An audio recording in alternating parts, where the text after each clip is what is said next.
আসসালামু আলাইকুম রহমতুল্লাহি বারাকাতু। গত ২৪ ঘন্টায় ৩টি দুর্ঘটনায় উত্তপ্ত ঢাকা মেডিকেল কলেজ হাসপাতালের জরুরি বিভাগ।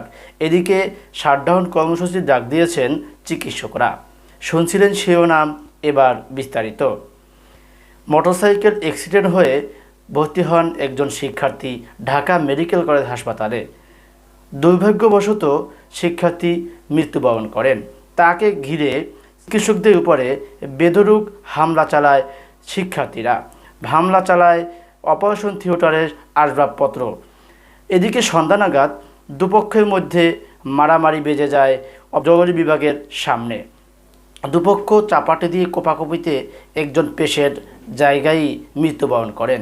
এগুলো দেখে চিকিৎসকরা এগিয়ে আসেন তাদেরকে ফেরাতে, কিন্তু তাদেরকে তোয়াক্কা না করে চিকিৎসকদের উপরও হামলা করে দুর্বৃত্তরা।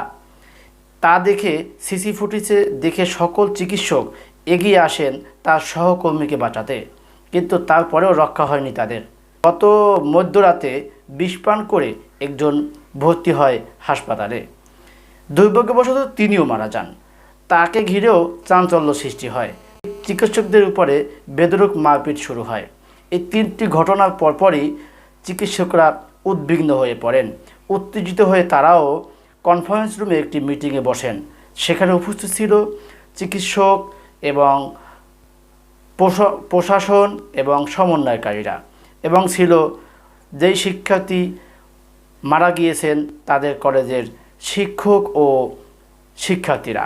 তাদের সাথে আলোচনাকালে একটি সমন্বয়ের চেষ্টা করা হয়, কিন্তু সমন্বয়কদের মাঝেও বাকবিতণ্ডা শুরু হয়। এদিকে চিকিৎসকরা ২৪ ঘন্টায় একটি আলটিমেটাম দিয়েছেন।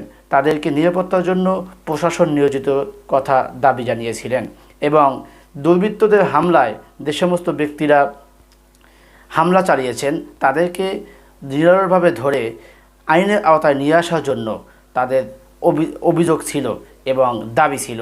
২৪ ঘন্টার মধ্যে দাবি না মানায় চিকিৎসকরা শাটডাউন কর্মসূচির ডাক দিয়েছে সারা দেশে। আজ এ পর্যন্তই।